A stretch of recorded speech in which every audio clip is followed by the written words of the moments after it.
गोरी तोरी गलिया। हम अभी आए हैं चेवड़ में झारा फिरे।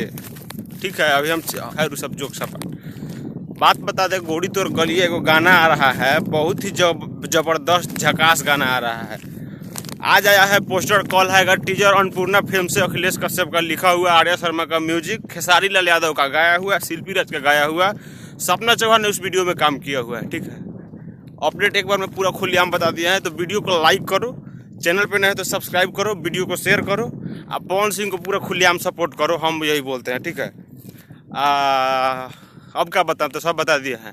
गोरी तोर गलिया यही गाना है, अन्नपूर्णा फिल्म से। परसों कल आ जाएगा, मतलब कल शायद टीजर रहेगा, परसों गाना आएगा अन्नपूर्णा फिल्म से। तो तुम लोग पूरा तैयार रहो, पूरा एकदम गर्दन मचाते रहो।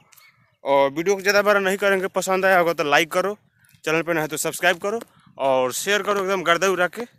ठीक है, और बोले ठीक है।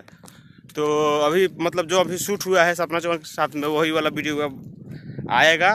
ठीक है, और विवेक सिंह के तो आप लोग जानते हैं, विवेक सिंह टीम से गायब है। मिलते हैं नए वीडियो में सही कुछ ज़बरदस्त अपडेट लेकर, गोरी तोर गलिया वाला। ठीक है, ठीक है, हाँ आप गए चलते चलते बोलते बोलते। तब तक के लिए बाय, जय भोजपुरी, गर्दा उड़ाते रहो।